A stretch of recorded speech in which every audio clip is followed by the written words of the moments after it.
Ngwaye ikaze mukunzi wo muri News TV aho uherereye hose, amahoro y'Imana abane nawe, ari nako nkomeza kubifuriza ukwezi gushya, intangiriro nziza z'ukwezi kwa kane Mata.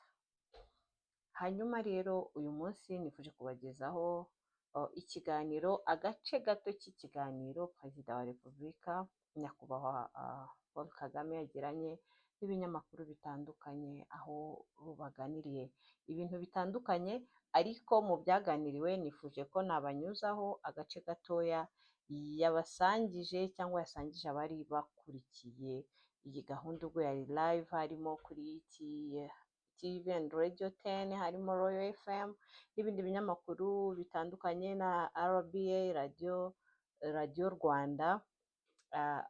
Abenshi hari abagiye bumva ibi biganiro igihe cyabaga, ariko ndetse hari n'abatabashije kubyumva, ariko mu butumwa bwinshi yatanze nifuje ko mbasangiza aka gace gatoya ku cyo yavuzeho cy'urugamba rwo kwibohora. Ni kenshi abantu bumva urugamba rwo kwibohora ukuntu byagenze, babyumvanye ba nyir'ubwite, abari abasirikari icyo gihe babikozeho, harimo abandi bantu bagiye binjira muri politike nyuma yaho, ariko bagayisobanukirwa ya politike. Ariko iyo byaganiriwe cyane cyane na ba nyir'ubwite bari bahari muri urwo rugamba, wumva hari buri gihe ikintu gishyashya basangije abantu. By'umwihariko rero nk'uwari uyoboye uru rugamba, nk'uwari uri babyita gute, wari ku isonga, Perezida Paul Kagame iyo abivuze buri gihe asangiza urugamba uburyo byari bimeze, wumvamo ikintu gishyashya, wumva ikintu wakwigiramo mu buzima busanzwe.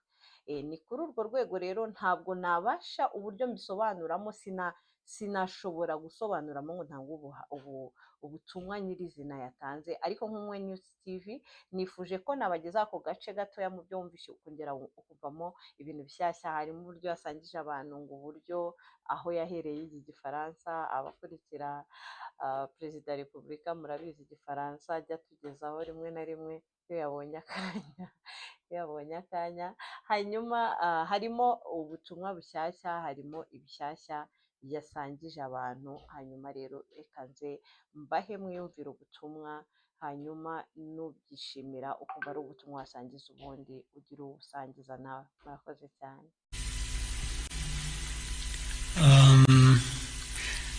Usibye ko urugamba rujya gutangira, na mbere hose mbifitemo uruhare, yego, ntarajya muri ayo mashuri. Hanyuma nza kujya mu mashuri, intambara iza gutangira, urugamba ruza gutangira ntahari. Aho naje kuzira rero kugarukira mvuye ku mashuri, nyaciyemo hagati, nasanze nyine ibintu bitameze neza. Harabaye icyambere, byahereye ku gupfa ku wari uruyoboye, ariwe Fred Rwigema. Ibyo byateye ikibazo kinini, byazanye icyuho kinini. N'ubundi ariko nari buze, n'ubu nari nateguye kuza, ntaranamenya ko yanapfuye, n'ubu nagomba kugaruka. Ariko aho mbimenyeye rero, nyine namenye ndi mu nzira nza ngaruka, menya ko bigomba kuba ari ikibazo nyine kinini.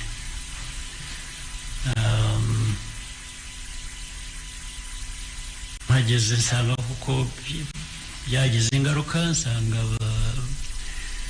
urugamba abantu bari baruriho n'abari baruyoboye bandi ubona baracitse intege, ndetse abandi baratatanye, ndetse icyo gihe bitanga n'icyuho abo twari duhanganye nabo banyuzemo, kuko baje kubimenya ko byabaye, n'ubwo byari byabanje guhishwa, abantu barabihisha, ariko byaramenyekanye. Ikibazo kinini rero cyari kongera gushyira abantu hamwe, kongera kubashyiramo ubushake n'ubushobozi bwo guhangana n'ikibazo twagomba guhangana nacyo. Kandi mu by'ukuri n'ibyo byabaye, ibyangombwa abantu bari bashakaga kuba bafite byose bitahari, ubu kubaka bundi bushya kandi mu gihe gikomeye. Niho ikibazo cyabereye rero kinini cyane, ndetse abasirikare bamwe barahunze barasubiye Uganda, ko niho hari hafi, hari umupaka wari uri inyuma yacu icyo gihe, hariya za Kagitumba n'ahandi. Kongera byabaye nko gutangira bundi bushya, ariko gutangira bundi bushya binakomeye kurusha gutangira kwa mbere, kuko gutangira kwa mbere abantu bari hamwe bafite ubushake, bafite n'icyo bumva bagiye gukora. Icyo nicyo cyagoranye, ariko aho bimariye kugenda bihinduka buhoro. Ntabwo nirwa njya muri byinshi aho ngaho, hari byinshi byagombye gukorwa, ibyo twazabiganira ubundi, cyangwa bizajya mu mateka yanditswe abantu babisome. Aho nicyo cyari kigoye cyane. Ibindi gukomeza rero kugira ngo abantu batere imbere, basubire hamwe, noneho bahangane n'urugamba, bongere bazamuke, batere imbere. Aho habaye byinshi cyane bigoranye. Kuza guhagarika jenoside, kuko hari hashize umwaka, byitwa ko hari kuganira Arusha, amasezerano Arusha sinywe, jenoside iratangira ku itariki 7/1994. Ingabo ntekereza ko byo wenda kurwana cyangwa se kwitoza, sinzi wasanga mwari mwarabiparitse, byaraboroheye gutabara guhagarika jenoside. Nta kintu kigeze cyoroha ku rugamba, nta na kimwe. Bya mbere navuze byari mu itangira ry'urugamba, hanyuma hari n'ibyo n'urugamba noneho rwo guhagarika. Abantu twariyubatse, bya mbere byo muri 1990, dusa n'ababirenze, tuguma twiyubaka, twubaka ubushobozi, tubona ingabo, umubare wiyongera, abanyarwanda hirya no hino hariho hose rwose batanga umusanzu batangaga, umusanzu w'ubwoko bubiri ukomeye cyane. Icya mbere baritabiraga urugamba, barazaga bavuye hirya no hino muri Zaire icyo gihe, aba Burundi, aba Tanzania, benshi baturutse muri Uganda, ariko hari n'abaturukaga aho handi, noneho bakanyura muri Uganda bakaza. Ariko n'abaturukaga hanze hirya, bakiri bato, bavuye hanze handi.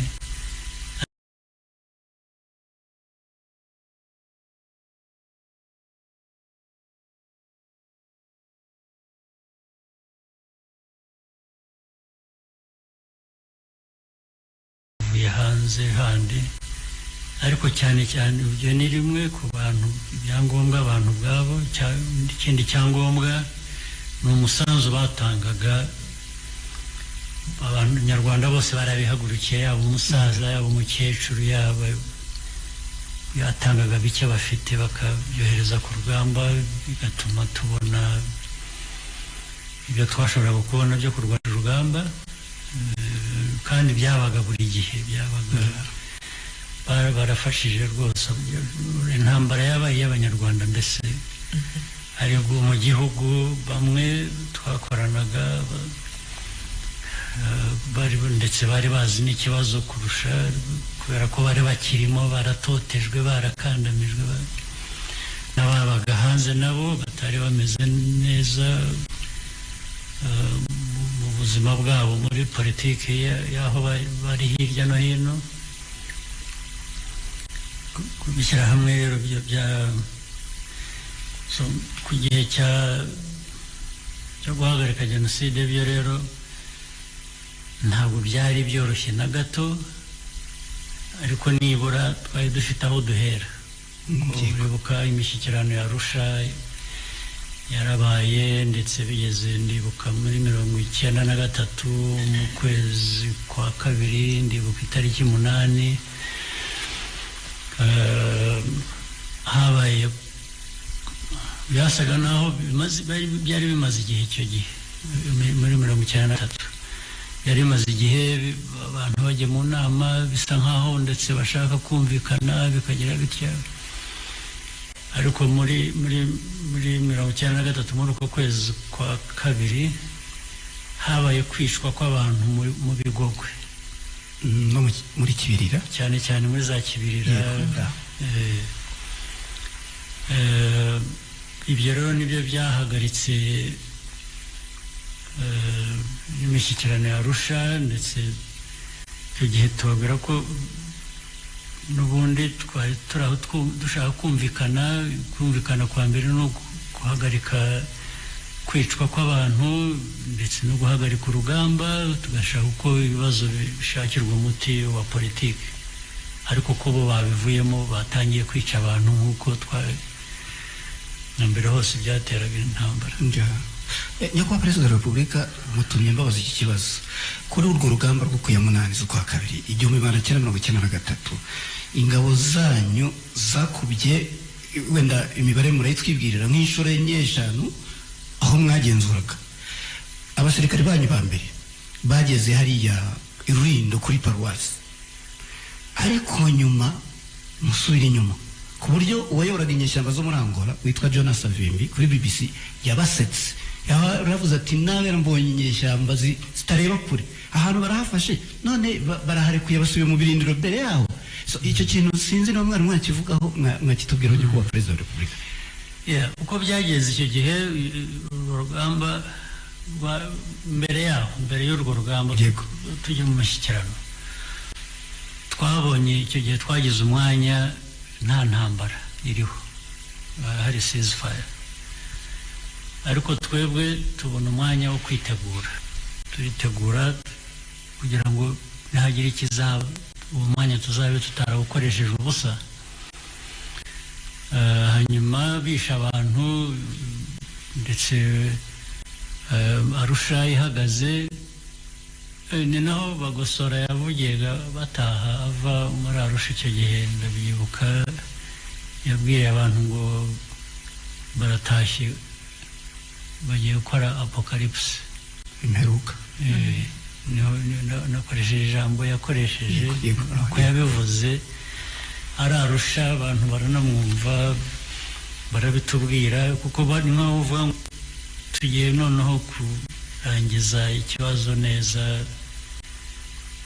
Aho rero niho habaye imbarutso yo kongera kurwana, kandi kuko icyo gihe twararwanye nk'uko dufata ahantu hanini cyane, fata n'abasirikare ba leta benshi, twica benshi, ariko biturutse ko muri kiriya gihe cya ceasefire twagikoresheje neza kwitegura.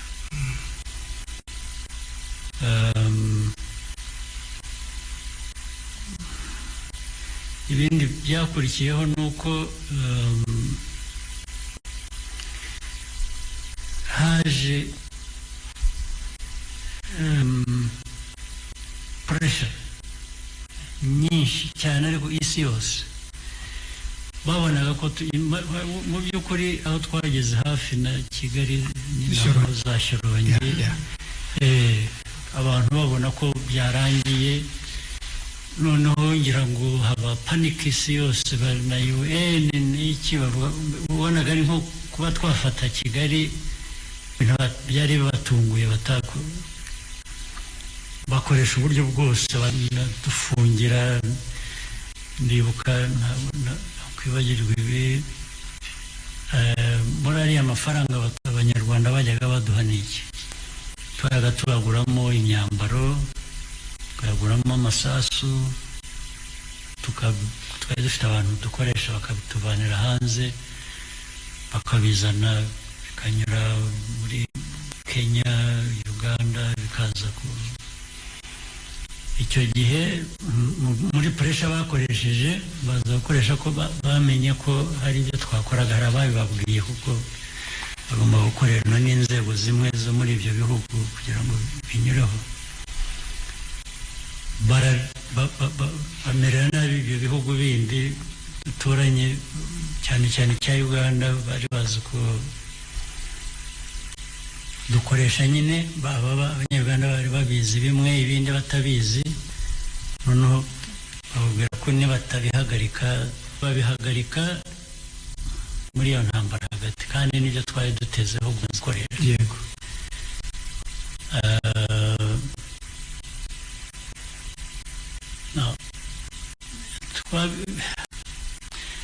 isi yose yahagurutse rero imeze bityo ugomba kumenya uko utekereza n'uko ugenda kandi ngira ngo ntabwo nsubiza amaso inyuma ngo nsange ko ibyo twakoze bitari bikwiye gukorwa twashaka gukomeza niba dufite n'izo ntwaro tukafata n'umujyana ariko gute cyangwa hakavamo iki ukakigenza ute byareba kutubereye ikibazo ndetse bigatuma abantu batanumva n'icyo twarwaniraga bigatakara noneho bakaba ari twabona ko ari twe ikibazo ntikibe abo turwana nabo kandi byari bimaze kumvikana bituma rero icyo gihe twahagaritse gukomeza kuza imbere hari igice kinini twari twafashe ndetse muri izo pressure haza kuzamo ko tugomba gusubira inyuma uko byari bimeze mbere y'itariki 8 z'ukwa 2 1993 intambara tubigira impaka nyinshi ariko noneho tuza kugera ku kintu kimwe ndetse muri RPF n'abandi twakoranaga bashyigikiye nabo ntabwo bumvaga impamvu dukwiye kuba twasubira inyuma ariko noneho havuyemo condition natwe twatanze ntabwo niba tugiye gusubira inyuma ntabwo aha twavanye aba bose ntabwo nabo bari buhasubire ingabo za leta ntabwo zisubiramo niba tunahavuye haraguma ariko niba bazahasubira ntabwo tubyemera ibyo gusubira inyuma turakomeza imirwano baza kugera aho bemera ko aho hatagomba gusurwa n'ingabo za leta ni naho haje kuvamo bitaga zone tambo niho natangiye kwigira igifaransa zone tambo hanyuma bagomba gushaka rero n'abazaza kuharinda kugira ngo two kuhaguma ariko n'abariya bandi bo kuhaza ibyo nabonaga ntacyo bidutwaye aho twafashe twarahafashe ntabwo twahavanye hasubiye de facto niba ibyo ngibyo binkiza pressure impamvu ntabikora n'iki kandi objective ye n'ubundi yari igihari urugamba twagomba kururwana n'imishyikirano yari hari ibibazo twazanaga twabazaga bigomba gukemurwa n'ubwo byari bikiri bya bindi twagomba kubikemura